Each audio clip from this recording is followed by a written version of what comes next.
Merci, Madame la Présidente.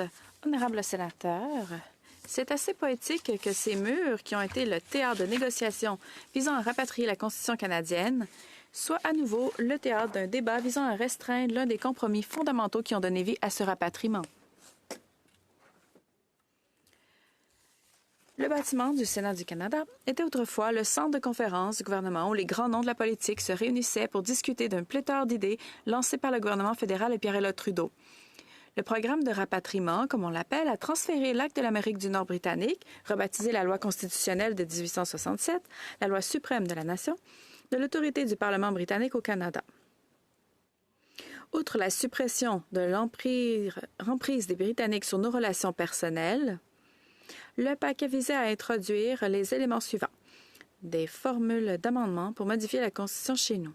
Mais aucune idée n'était plus grande ni plus influente que la Charte canadienne des droits et libertés. Et aucun compromis n'a été discuté plus en détail que l'acceptation de l'article 33 de la Charte, connu sous le nom de clause dérogatoire. Le compromis? Le gouvernement fédéral obtiendrait son paquet constitutionnel, ce qui changerait à jamais le paysage de nos droits au Canada. Et les provinces, elles, obtiendraient leur paquet constitutionnel. Ces provinces qui ont demandé la clause dérogatoire, et on assurait leur suprématie législative sur les tribunaux en cas de conflit important. Pour les besoins de mon intervention, j'utiliserai indifféremment les termes clause dérogatoire, article 33, dérogation. Le premier ministre Pierre Trudeau ne s'est pas réjoui de l'inclusion de cette disposition et l'a clairement fait savoir pendant et après le rapatriement de la Charte. Jean Chrétien a écrit. Procureur général à l'époque, a écrit dans son livre « My Story, My Time » qu'après 1982, chaque fois que j'ai rencontré Pierre-Éliott Trudeau, il a rarement manqué une occasion d'exprimer sa frustration d'avoir été contraint d'accepter l'article 33. Pourquoi? Eh bien, pour Trudeau, il regrettait que la Charte ne soit pas entièrement consacrée parce que les gouvernements pouvaient encore réduire les droits en utilisant cette disposition de dérogation. Pourtant, c'est précisément grâce à ce compromis que nous disposons aujourd'hui de la Charte. Ceux qui ont participé aux discussions constitutionnelles s'accordent à dire que sans l'article 33, il n'y aurait pas de charte. Le compromis est une pierre angulaire de la démocratie fonctionnelle. Les électeurs peuvent compromettre leur choix d'un représentant élu pour ce qu'ils considèrent comme un plus grand avantage. Les gouvernements, en particulier les gouvernements minoritaires, peuvent faire des compromis pour faire passer les engagements de leur programme. Même nous, sénateurs, devons faire des compromis pour faire avancer les dossiers, ou simplement pour nous mettre d'accord sur le rapport d'un comité.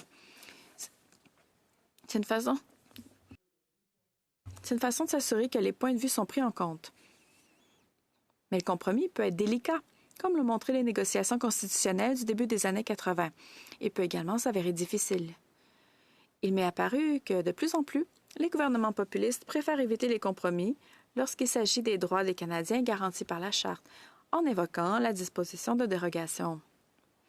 Souvent, ils le font de manière préventive, à l'encontre de toutes les intentions des représentants provinciaux qui se sont battus à l'origine pour cette clause.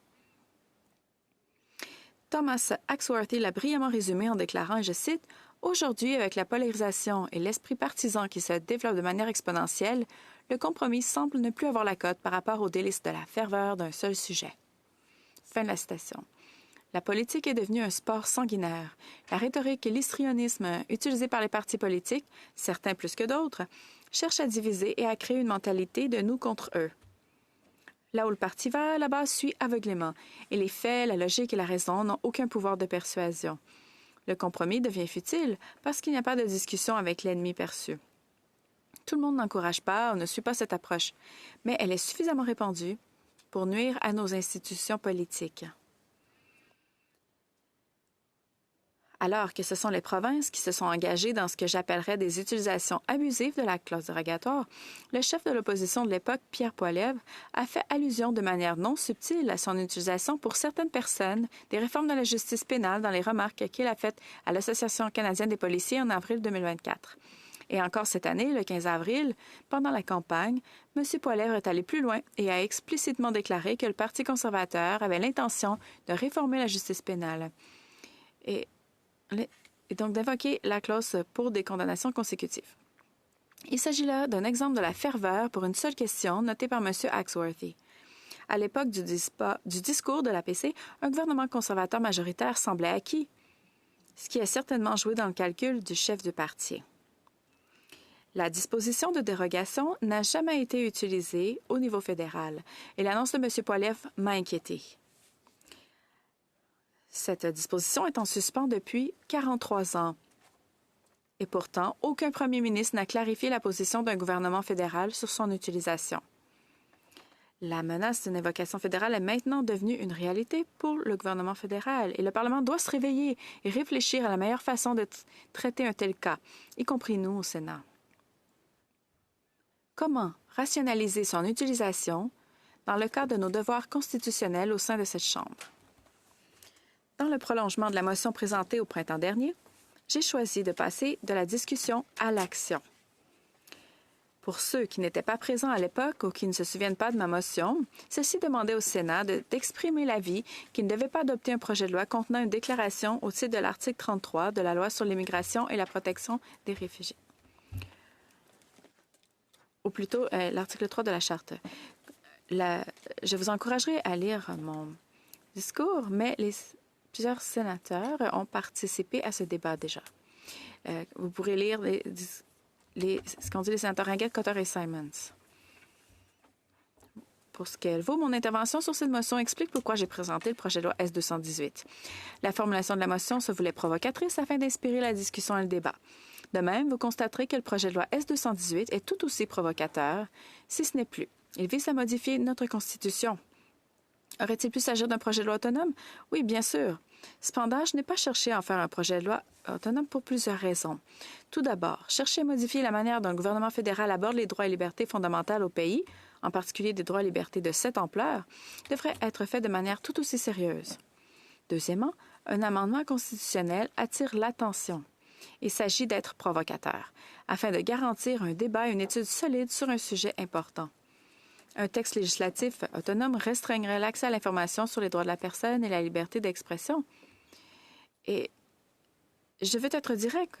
Je veux affirmer que l'intention est de modifier la Constitution et non de donner l'impression de le faire à distance. Il n'est pas facile d'amender la Constitution en raison des formules d'amendements constitutionnels rapatriées en même temps que notre charte. Toutefois, la formule d'amendement prévue à l'article 44 qui traite de l'administration fédérale n'est pas facile à mettre en œuvre. Mais ces modifications peuvent être utiles. Notre ancien collègue, le sénateur Cotter, a reconnu que cela pourrait être le cas lorsqu'il s'est exprimé sur ma motion. J'espère que le sénateur Gold a une lecture similaire et j'ai hâte à sa participation au débat. Pour rappel, la formule d'amendement unilatéral de l'article 44 se lit comme suit sous le titre « Amendement par le Parlement ». Sous réserve des articles 41 et 42. Il s'agit de l'amendement par consentement unanime et de l'amendement par procédure générale. Le Parlement peut exclusivement faire des lois modifiant la Constitution du Canada en ce qui concerne le gouvernement exécutif du Canada ou le Sénat et la Chambre des communes.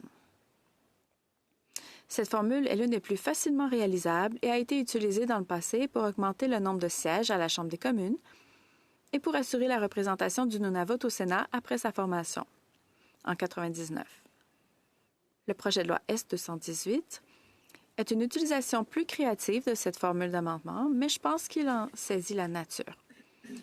Elle ne perturbe pas les autres formules d'amendement, ni l'architecture sous-jacente de la Constitution telle qu'elle est décrite dans le renvoi relatif à la réforme du Sénat de la Cour suprême du Canada de 2014. Il s'agit d'une modification relativement simple d'une utilisation fédérale de l'article 33. Le projet de loi S-218 s'intitule « Loi modifiant la loi constitutionnelle de 1982, disposition de dérogation » et modifie la Constitution en insérant l'article 33.1 après l'article 33 qui traite de la dérogation. La première disposition du projet de loi, l'article 33.1.1, est intitulée « Application ». Cette disposition indique clairement que le projet de loi ne concerne que le Parlement fédéral et exclut les provinces. L'inclusion des provinces exigerait une formule d'amendement différente avec la consultation nécessaire. Ce projet de loi n'est pas viable en tant que projet de loi d'intérêt public du Sénat. Les sénateurs remarqueront que le libellé de cette disposition est repris presque mot pour mot de l'article 32, paragraphe 1.a de la Charte, qui traite de l'application de la Charte dans son ensemble. Cela permet de s'assurer de la continuité avec le libellé de cet article tout en confirmant son inapplicabilité aux provinces. La disposition suivante, 33.1.2, introduit une terminologie pour les besoins de ce projet de loi. Le premier terme est « déclaration », qui fait référence à une déclaration de non-obstant faite en vertu de l'article 33 de la Charte, selon laquelle une loi ou une de ses dispositions s'applique, nonobstant une disposition incluse dans l'article 2 ou les articles 7 à 15 de la loi de la Charte. Ces articles concernent nos libertés fondamentales, nos droits juridiques et nos droits à l'égalité. Le deuxième terme est projet de loi en infraction. Un acte, ou plutôt un projet de loi en infraction se réfère à tout acte contenant une déclaration. Ces termes se trouvent dans le projet de loi et il est utile de comprendre leur signification. L'article 33.1.3 est simple. Il stipule qu'un projet de loi en infraction doit être présenté par un ministre à la Chambre des communes. Bien que le gouvernement puisse, dans certains cas, choisir d'entamer le processus législatif pour son projet de loi au Sénat, pour des raisons d'efficacité ou pour avoir une idée de la position du Sénat sur un projet de loi en particulier, en vertu de cette disposition du S-218, un projet de loi doit être présenté à la Chambre des communes, tout comme les projets de loi sur les crédits et les impôts. J'ai décidé d'aborder un projet de loi en infraction de cette manière parce que les protections actuelles intégrées dans la Charte concernant l'utilisation de la disposition de dérogation et le compromis fait par le gouvernement et les provinces nécessitent un débat éclairé et constructif. L'article 33, paragraphe 3 de la Loi sur l'administration de l'État impose une clause de temporisation de 5 ans sur l'utilisation de la disposition et l'obligation de réadopter une déclaration pour son maintien.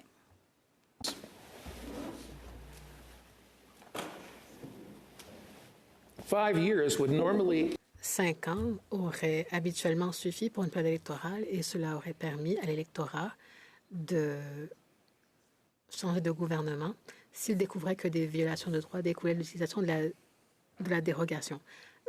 Dans mon discours sur la motion, j'ai dit que ce n'était pas une protection suffisante contre les violations des droits. C'est également pour cette raison que cette loi d'infraction doit commencer à la Chambre des communes avec des élus. Nous ne sommes pas élus, donc nous sommes un point de départ illégitime pour un tel débat. La disposition suivante concerne les décisions antérieures. Il s'agit d'une partie exceptionnellement importante de S-118 parce qu'elle supprime la capacité du gouvernement fédéral à utiliser de manière préemptive la clause dérogatoire. Le recours préventif est à l'origine des récents abus provinciaux et a donné lieu à des conclusions éloquentes sur les raisons pour lesquelles elle devrait être supprimée au niveau fédéral. Le compromis visant à incorporer la clause dans la Charte n'a jamais inclus l'invocation de la clause avant que le pouvoir judiciaire n'ait son mot à dire. Lors du premier recours préventif de Doug Ford à la clause dérogatoire en 2018 pour réduire la taille du conseil municipal de Toronto, Jean Chrétien, Roy Romano et Roy McMurtry s'y sont opposés, estimant que ce recours allait à l'encontre de l'esprit de compromis. Et c'est très important parce que c'était les 3 membres de ce cabinet de cuisine qui a imaginé le compromis de la clause dérogatoire et qui a permis le rapatriement. Donc, il y a 2 moyens de garantir que le pouvoir judiciaire ait son mot à dire. Premièrement, si la Cour suprême est saisie d'un projet de loi ou d'une disposition en vertu de l'article 53 de la Loi sur la protection des droits de la personne et des libertés fondamentales. Et la deuxième, c'est un processus habituel selon lequel une partie extérieure conteste la constitutionnalité d'une loi et ce procès remonte jusqu'à la Cour suprême et ensuite on décide si c'est inconstitutionnel. Dans les 2 cas, l'inconstitutionnalité doit être en rapport avec les articles 2 ou 7 à 15 de la Charte, comme l'exige actuellement une invocation correcte de l'article 33. Si notre Cour suprême conclut à l'inconstitutionnalité, le ministre pourrait alors présenter un projet de loi contraire, mais le libellé devrait correspondre à celui des dispositions inconstitutionnelles vérifiées par le tribunal. Si la formule a déjà fait l'objet d'un test juridique, cela pourrait annuler le processus. Et nous savons que lorsqu'on rédige les lois, le libellé est important. L'interdiction du recours à la préemption augmente les coûts politiques et réduit la possibilité de son utilisation en obligeant les gouvernements à faire face à un jugement concluant à l'inconstitutionnalité d'une loi. Elle contribue à un discours approprié entre les tribunaux et les pouvoirs exécutifs et législatifs, comme cela était prévu à l'origine. Les 4 dispositions suivantes de S-218 visent à garantir un discours public approprié et une sensibilisation à la nature des violations des droits, ainsi qu'à la raison pour laquelle le gouvernement cherche à obtenir une dérogation avec un projet de loi violant les droits de la personne. La première consiste à inclure un préambule qui a des préambules qui expliquent les motifs de la déclaration. Les préambules sont monnaie courante dans la rédaction législative. Après, 33.1.6 exige qu'une déclaration relative à la charte soit déposée avec le projet de loi en infraction concernant les effets potentiels sur les droits visés aux articles 2 et 7 à 15, ainsi que les raisons pour lesquelles un projet de loi ne peut pas être déposé et justifié par l'article 1 de la Charte. Cela permet au gouvernement de porter atteinte aux droits garantis par la Charte dans les limites raisonnables prescrites par les lois. Le gouvernement doit expliquer pourquoi il a choisi d'invoquer la clause dérogatoire plutôt que de respecter l'article 1. Comme l'a expliqué le sénateur Cotter lors de son discours d'Halloween, la clause dérogatoire délégitimise les droits de manière préemptive et affecte aussi la jurisprudence de la Cour suprême, voulant qu'on utilise une approche sophistiquée. Le gouvernement doit expliquer sa position d'avance.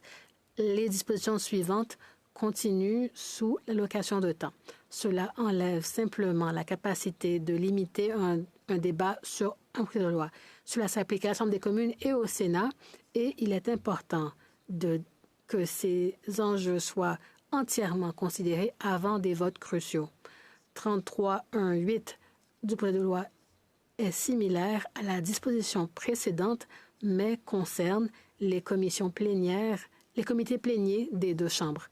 Si un projet de loi en infraction reçoit un vote positif au stade du comité, un comité plénier ne peut être utilisé pour en accélérer l'étude. L'étude en comité est le travail le plus important des députés et des sénateurs, et c'est là où on procède à une analyse approfondie et qu'on entend les experts. On se sert de l'information pour compléter nos réflexions en tant que législateurs et proposer des solutions ou des compromis. Éliminer le processus de comité sur une question aussi fondamentale que les droits garantis par la Charte est négligent et insouciant, en particulier à l'égard des populations minoritaires qui sont souvent victimes de violations de droits. Ces 4 dispositions, je l'espère, permettront de mieux informer les Canadiens sur des lois qui affectent leurs droits constitutionnels, de sorte que cette temporarisation de 5 ans déjà prévue dans la Charte peut fonctionner comme prévu. La clause dérogatoire est censée contrôler les tribunaux et le peuple est censé contrôler le gouvernement. Mais qu'en est-il du contrôle d'une population non informée?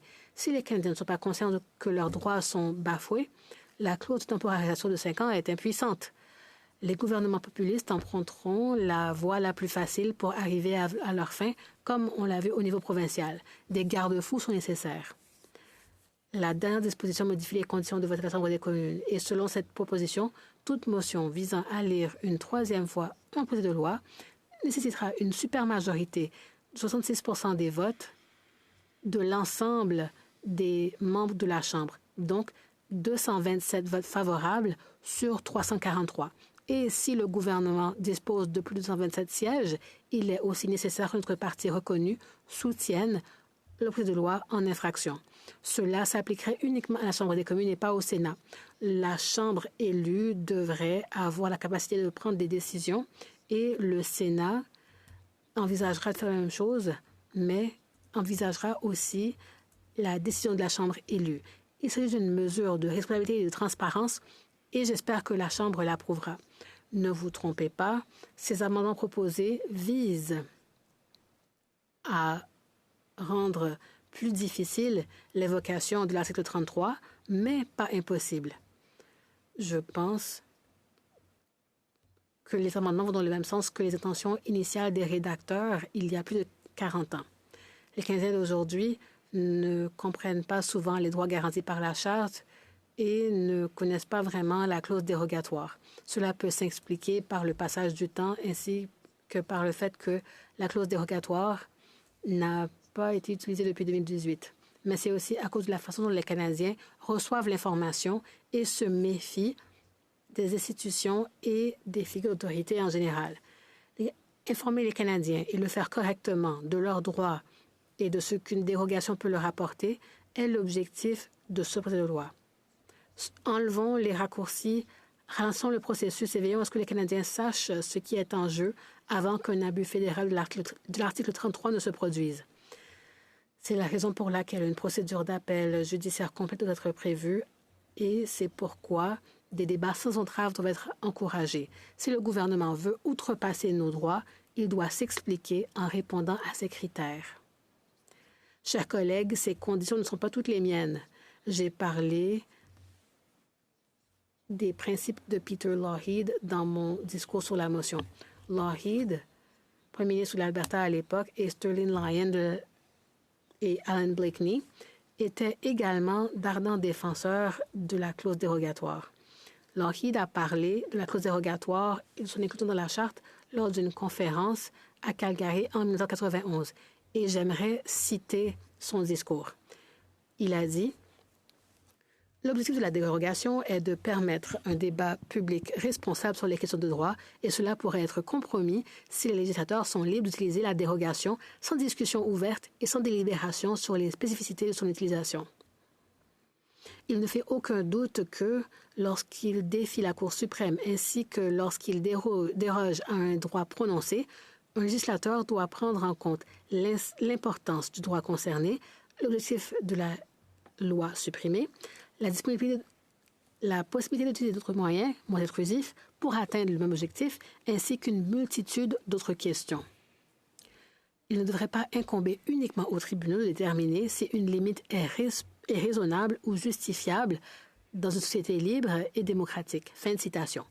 Alors, ayant été témoin de l'utilisation de cette clause dérogatoire au Québec, qu'il a appliquée à grande échelle à ses lois pour protester contre le fait d'être la seule province à ne pas avoir signé la Charte, et à Saskatchewan qu'il a utilisée de manière préventive dans ce projet de loi sur les relations de travail, Lougheed a conclu que l'objectif initial de la clause n'était pas respecté et qu'elle n'offrait pas l'occasion d'un débat public responsable sur les questions relatives aux droits. Après 9 ans de réflexion sur la clause dérogatoire, Lougheed, dans cette même conférence, propose 3 amendements à l'article. La première est que le Parlement ou le corps législatif soit tenu de préciser l'objectif de toute législation d'interdiction de dérogation. Et ça a été proposé par la Commission royale de 85 sur l'Union économique et les perspectives de développement du Canada. La recommandation est la suivante. Je la cite. La disposition générale de dérogation de la Charte devrait contribuer à sensibiliser le public à la législation limitant ses droits constitutionnels de citoyens au Canada. La législation dérogatoire doit comprendre une déclaration d'intention de légiférer, nonobstant une disposition de la Charte, et doit inclure non seulement une référence aux droits spécifiques qui sont dérogés, mais aussi une indication de l'objectif de cette action législative. Une telle déclaration aiderait les tribunaux à s'assurer que les limitations n'excèdent pas ce qui est nécessaire. Cela pourrait aussi constituer un point de référence utile dans les discussions sur l'opportunité de prolonger la dérogation après une période de 5 ans. Fin de citation. Cette approche est couverte, dans une certaine mesure, par S-218. Le deuxième amendement de Lougheed exigerait une supermajorité de 60% des voix. Il fait valoir que l'invocation de la clause dérogatoire est une action trop substantielle de la part de l'organe élu et qu'elle nécessite un niveau d'autorisation beaucoup plus élevé qu'une majorité simple. Cela est conforme à un document de 91 offert par le gouvernement fédéral du Canada intitulé « Façonner ensemble l'avenir du Canada » qui proposait une supermajorité de 60%. Je suis d'accord et j'ai proposé à la place une majorité de 2 tiers composée de 2 parties reconnues garantissant le dialogue et le compromis. Le dernier amendement proposé par Lougheed garantit que la clause dérogatoire n'est jamais invoquée de manière préemptive. Il déclare, je cite, « À mon avis, une telle action est antidémocratique dans la mesure où l'objectif de l'article 33 était la suprématie ultime du Parlement sur le pouvoir judiciaire et non la domination ou l'exclusion du rôle du pouvoir judiciaire dans l'interprétation des articles pertinents de la Charte des droits. Il a aussi prévu que tous les droits d'appel soient épuisés avant l'invocation, ce que vous trouverez dans la décision précédente, bien que j'ai proposé qu'une référence à la Cour suprême fasse également l'affaire. J'ai essayé d'intégrer les principes de Lougheed dans mon projet de loi parce que j'ai cru, comme lui, qu'il s'agit d'amendements pragmatiques qui empêchent le caractère abusif de l'article 33. Certaines des principales associations d'avocats du Canada ont également demandé des versions des garanties ou des limitations proposées par Lougheed. Dans une lettre intitulée « Établir des directives concernant l'utilisation de la clause dérogatoire adressée au ministre de la Justice et procureur général de l'époque, Arif Virani », l'Association du barreau canadien a proposé 4 lignes directrices. 1. L'absence de recours préventif à l'article 33. 2. Exiger un vote à la majorité des 2 tiers au sein de la Chambre ou d'un Parlement. 3. L'exigence d'une consultation publique significative et transparente avant l'évocation. Et 4. Les déclarations du préambule expliquent pourquoi il a été jugé nécessaire d'invoquer la clause. Ces propositions des lignes directrices figurent tous dans S78. En décembre 2024, l'Association canadienne des libertés civiles a écrit au premier ministre de l'époque, Justin Trudeau, intitulé « Les abus de la clause dérogatoire sont une menace pour la Charte ». L'association a recommandé 3 limites, dont 2 que nous connaissons bien. L'interdiction d'utiliser la clause de préemption et l'exigence d'une supermajorité. On peut trouver ces recommandations sur leur site Web et ils traitent des dommages causés par les exemples récents au niveau provincial. La 3e limite va peut-être trop loin parce qu'elle tient compte de l'inclusion de l'article 33 par les provinces. Si la consultation publique fait partie intégrante du processus, il devrait suffire à apaiser les craintes. Donc, en d'autres mots, si la population est déterminée à être l'instance finale de décision, cela devrait suffire à dissiper les craintes d'une utilisation abusive par le pouvoir exécutif. On peut se demander comment légiférer sur ces lignes directrices quand on ne peut pas légiférer de manière restrictive pour les gouvernements futurs. Je dirais qu'il y a une différence entre légiférer sur les questions de fond et légiférer sur les exigences procédurales. S78 impose des restrictions procédurales à l'adoption de projets de loi invoquant la clause dérogatoire. On les appelle aussi des exigences de forme. Le professeur Craig Scott de la Osgoode Law School a déclaré que les exigences relatives à la forme et à la manière sont les exigences légales et sont une forme d'inhibition, soit une interdiction, et permettrait la modification ou l'abrogation de lois ou de règlements. L'exigence de forme de S78 serait une condition préalable à la promulgation de lois contenant une clause dérogatoire. Bien que S78 légifère de manière restrictive en mettant en œuvre une exigence de forme et de manière, il ne prive pas les gouvernements fédéraux de la possibilité d'invoquer la clause dérogatoire et ces amendements ne sont pas à l'abri de l'abrogation. On peut toutefois les abroger difficilement compte tenu de ces motifs et de ce qui est protégé. Le regretté Peter Hogg était convaincu que les modifications de forme étaient appropriées dans la structure juridique du Canada. Dans son texte constitutionnel sur la loi du Canada, il a écrit, et je cite, « Si un organe législatif n'est pas lié par des restrictions qu'il s'impose lui-même quant au contenu, à la substance ou à la politique de ses actes, il est raisonnablement clair qu'un organe législatif peut être lié par des restrictions procédurales ou de forme qu'il s'impose lui-même à l'égard de ses actes. Fin de citation. Il écrit ensuite « Le Parlement ou une législature serait-il lié par des règles qu'ils s'imposeraient eux-mêmes quant à la manière et à la forme? » La réponse, à mon avis, est oui. Si S78 est adopté par le Parlement et reçoit la sanction royale, il s'agirait d'une loi auto-imposée. Le Parlement aura accepté les restrictions qu'il s'impose à lui-même. Les restrictions de forme ne sont pas sans précédent. Par exemple, les provinces ont aboli leur chambre haute en recourant à une loi ordinaire, les rendant ainsi monocamérales. Il s'agit d'une législation sur la forme et le fond. Le Parlement ou les assemblées législatives pourraient ajouter d'autres éléments à leur processus législatif pour faire en sorte que leur capacité ne soit pas usurpée par une formule de modification constitutionnelle. Oui, je sais qu'il y a beaucoup de formules, mais pas une formule qui requiert des consultations de la part des gouvernements provinciaux. Le projet de loi vise à rendre plus onéreux le recours à la clause dérogatoire. Hogg et Scott évoquent tous les deux l'exemple de Westminster qui a utilisé ces mesures pour rendre plus facile l'acte de légiférer. La loi de 1911 a été adoptée par la Chambre des communes et la Chambre des lords. Et elle prévoit qu'une loi peut devenir loi du Parlement sans le consentement des lords s'il est adopté par les communes et rejeté par les lords au cours de 3 sessions successives du Parlement sur une période d'au moins 2 ans.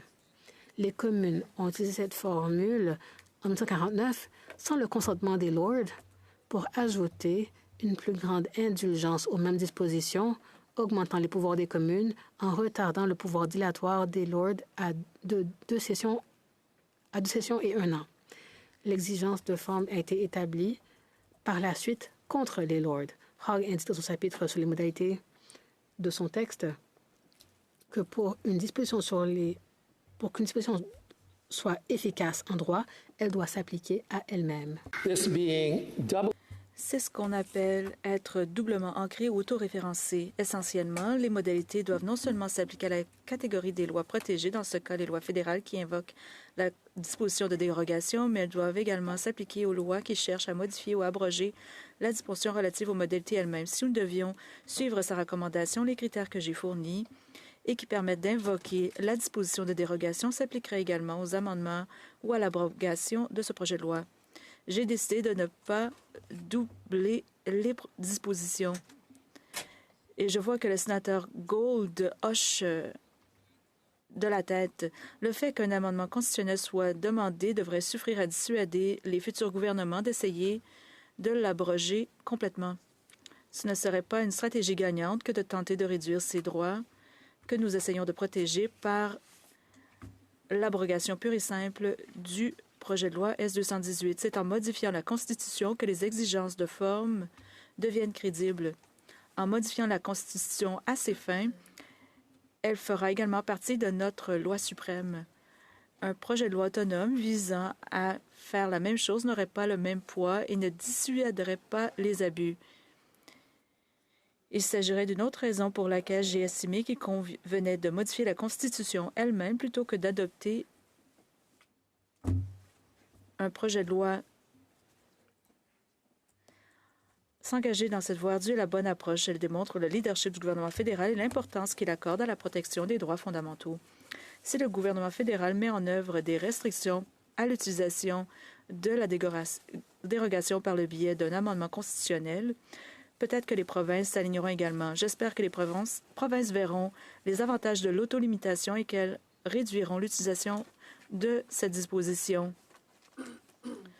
On pourrait faire valoir que la disposition de dérogation est tombée en désuétude puisqu'elle n'a pas été utilisée au niveau fédéral depuis 43 ans. Par conséquent, il est plus facile pour le gouvernement fédéral que pour les provinces de restreindre son utilisation. En tant que telle, une convention constitutionnelle de désuétude peut maintenant exister. Cette opinion est également partagée par le sénateur Cotter qui a dit « Nous avons mûri en tant que nation avec l'aide de la Cour suprême du Canada et de sa propre définition des droits et de leurs limites. Nous avons mûri dans notre compréhension des droits fondamentaux et de leurs limites au point que la déduction parlementaire pour nier ces droits n'est plus nécessaire, d'où une convention, ou du moins en ce qui concerne le Parlement, selon laquelle la disposition de dérogation est inopérante. Fin de la citation. Il poursuit en disant que cette maturation nous a amenés à un point où, en tant que citoyens, nous reconnaissons par principe qu'il n'est plus sage de préserver la suprématie parlementaire d'une manière qui puisse nier les droits de la personne et que nous sommes dans une nouvelle ère dans laquelle la préservation de certains droits, ceux qui sont inscrits dans la Charte, définis et circonscrits de manière adéquate, ne devraient pas être exposés aux caprices de la suprématie parlementaire. C'est ce que j'ai pensé lorsque j'ai entendu pour la première fois le chef de l'opposition de l'époque laisser entendre qu'il avait l'intention d'utiliser la disposition de dérogation. Mais cela soulève la question suivante. Que se passer si les provinces continuent à désobéir à l'esprit du compromis de 1982 en continuant à l'utiliser? Quand le gouvernement fédéral intervient-il? Le gouvernement fédéral dispose toujours d'un outil efficace, le désaveu. Cela figure dans l'article 90 de notre Constitution. Le désaveu permettrait essentiellement au gouvernement fédéral de retirer les lois provinciales de la circulation. Le dernier recours à ce pouvoir remonte à 1943, de sorte que l'on peut affirmer qu'une convention constitutionnelle existe également à cet effet. Si les violations des droits se perpétuent au niveau provincial, le gouvernement fédéral pourrait-il faire disparaître cette disposition? Cela provoquerait probablement des crises constitutionnelles et fédérales, et le coût politique n'en vaudrait probablement pas la peine. Une convention de désuétude de l'article 33 au niveau fédéral et une convention de désuétude du désaveu devraient être respectées. J'ai présenté le projet de loi S-218 en pensant au premier rédacteur de la disposition de dérogation plutôt. Ce projet de loi est un compromis. Même si je préférais qu'il soit complètement supprimé, je propose des garanties à la place. Elle ne bloque pas son utilisation et ne manque pas de respect à l'égard de la suprématie du Parlement. Cela limite toutefois l'utilisation au niveau fédéral en veillant à ce que les conversations appropriées aient eu lieu pour informer les Canadiens. Alors que M. Poilievre avait initialement fait allusion à l'utilisation de la disposition, il a complètement supprimé de la subtilité pendant la campagne électorale en déclarant qu'il l'imposerait pour des peines consécutives. Cet appel n'est peut-être pas si choquant, mais il faut garder à l'esprit que c'est la première fois que c'est promis au niveau fédéral. Pour reprendre l'analogie de Benjamin Perrin, ancien conseiller juridique du premier ministre Stephen Harper, la disposition de dérogation fait partie de la Charte comme une porte de sortie d'urgence fait partie d'un avion. Il vaut mieux avoir une très bonne raison de l'utiliser et être prêt à s'expliquer si on le fait. Je note que le recours à cette disposition ne figure nulle part dans la plateforme écrite du Parti conservateur. Cela m'indique que M. Poilievre s'intéresse davantage à la politique qu'à la Constitution et qu'un abus de pouvoir vaut la peine d'être utilisé comme moyen d'atteindre un objectif politique. Il suit également le gouvernement provincial en tentant d'assimiler la légitimité démocratique aux violations des droits. L'approche de la légitimité démocratique est un argument faible, en particulier lorsque le discours public nécessaire est pratiquement évité. Ce qui est peut-être encore plus inquiétant, c'est que le Parti conservateur semble soutenir un tel abus de pouvoir dans l'ensemble, car les remarques de M. Poilievre témoignent de la politique conservatrice plus large en matière de réforme de justice. Si la menace immédiate du recours à l'article 33 au niveau fédéral est atténuée avec l'arrivée d'un gouvernement libéral, je dirais qu'il est encore plus nécessaire d'assurer des restrictions avant une menace future. Les vents politiques tournent et devons être prêts. Je demande que ce projet de loi soit renvoyé en comité pour étude où nous pourrons faire appel à des experts désireux de participer. La détermination des droits a toujours été envisagée comme un dialogue entre les gouvernements et les tribunaux après que les tribunaux se soient prononcés. En supprimant les tribunaux, on réduit les droits à un monologue, à un soliloque majoritaire. Il est temps d'insister sur la suprématie de la Constitution. Merci.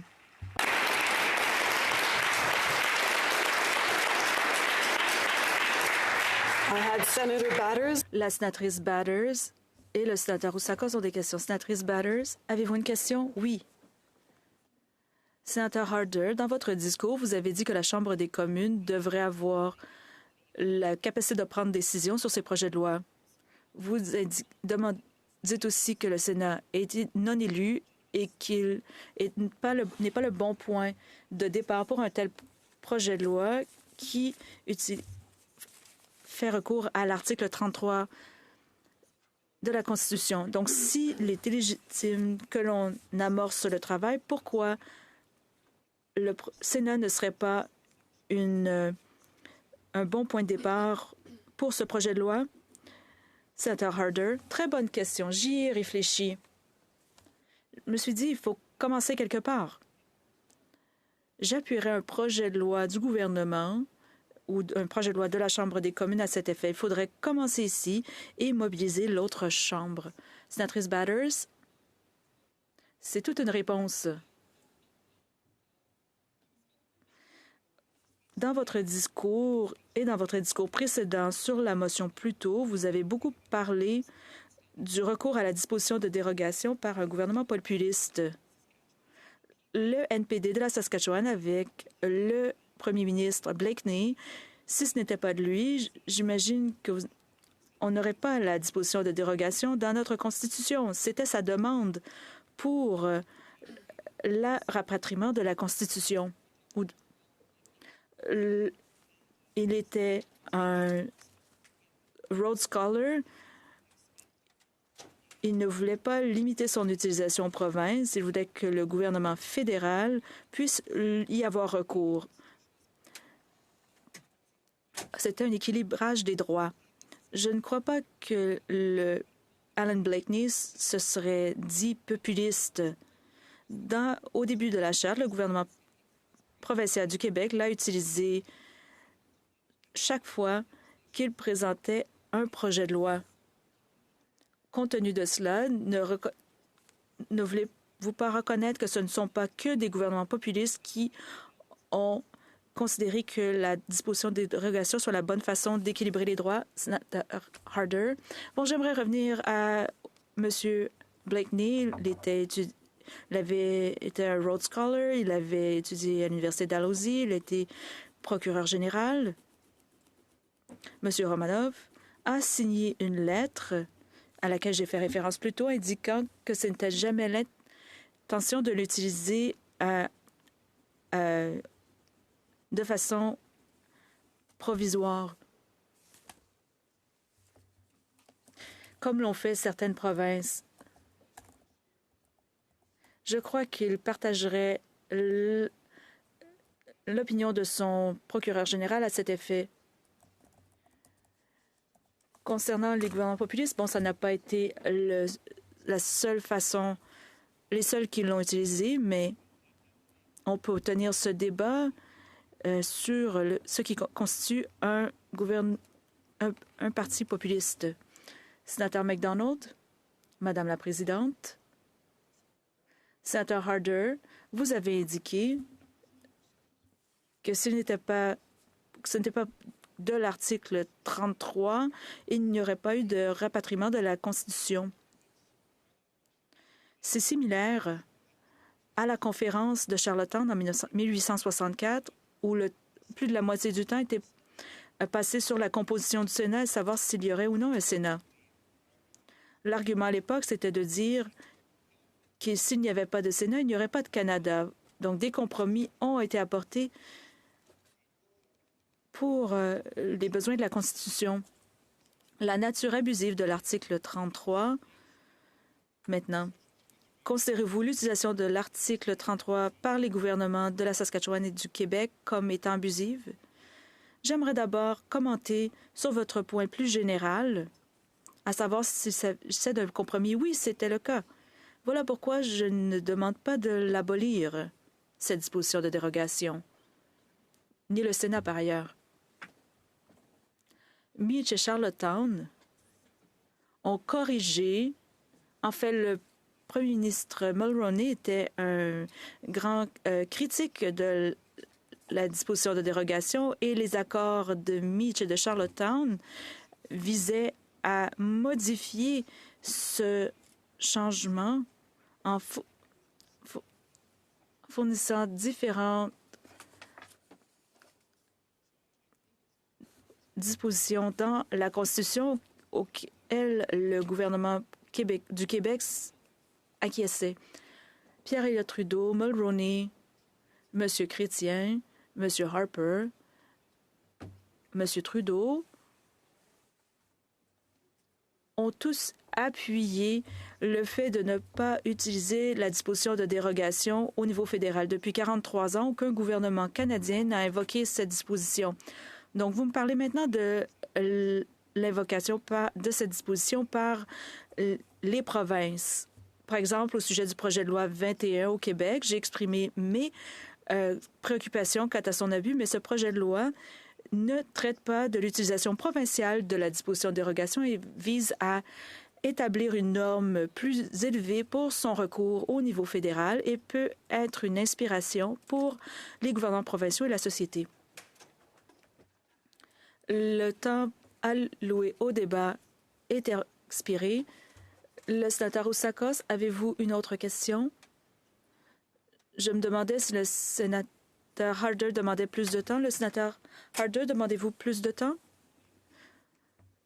Seulement si le sénateur Oussakos a une question. Le consentement est-il accordé? Sénateur Oussakos. Ma question, sénateur Harder. Bon, je suis un peu perplexe. Je croyais que cette institution défendait la Charte des droits et notre Constitution. Nous avons des provinces, nous avons des parlements provinciaux territoriaux, nous avons un Parlement du Canada, nous avons une formule d'amendement de la Constitution. Et c'est au cœur de notre Constitution et de notre Charte des droits et libertés. Croyez-vous que cela devrait être traité par les élus, ceux qui ont le droit d'amender la Constitution ou la Charte et que cet endroit n'est pas le bon endroit pour amorcer le débat? Sénateur Harder. Au contraire, Monsieur le sénateur. Tout d'abord, il ne s'agit pas d'un amendement de la Constitution qui cadre dans la formule de l'amendement. Cela cadre avec les prérogatives du Parlement du Canada. Comme je l'ai indiqué, le projet de loi donne un plus grand poids aux considérations de la Chambre des communes. Mais je crois que pour un amendement, cela peut être étudié par cette Chambre et l'autre endroit pourra aussi délibérer sur la question. Il ne s'agit pas de la formule d'amendement ou l'utilisation ou l'abus de la disposition de dérogation par les provinces. Ça a trait au Parlement du Canada. Si une formule d'amendement ou un projet de loi nous est présenté, on pourra en traiter à ce moment-là. Les deux chambres pourront voir comment en traiter. Il s'agit d'une bonne hygiène des politiques de procéder ainsi. Sénateur Oussakos, nous avons une tradition dans cet endroit où on ne traite pas de projet de loi d'argent, impliquant des sommes d'argent, et on pourrait maintenant diriger un premier ministre actuel ou futur sur la façon d'utiliser la Constitution ou la Charte des droits au bureau du premier ministre, à ceux qui siègent au gouvernement. Ils pourraient voir cela de façon très offensive. Bon, on peut alors l'envoyer là-bas pour leur étude. Le Sénat peut en traiter rapidement. On peut l'envoyer à la Chambre des communes qui pourra traiter de cette question. Encore une fois, l'amendement de la Constitution proposé par ce projet de loi pourrait les aider à traiter d'un projet de loi qui comporte la disposition de dérogation. Il faudrait l'envoyer à la Chambre des communes parce qu'on devrait avoir ce débat. Sénateur Oussakos.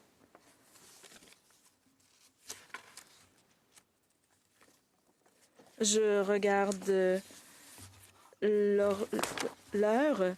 Honorable sénateur, il est maintenant 19 heures et conformément au règlement 3.1, je dois quitter la présidence à moins que vous souhaitiez ne pas tenir compte de l'heure. Le consentement est-il accordé de ne pas tenir compte de l'heure? Ordonné.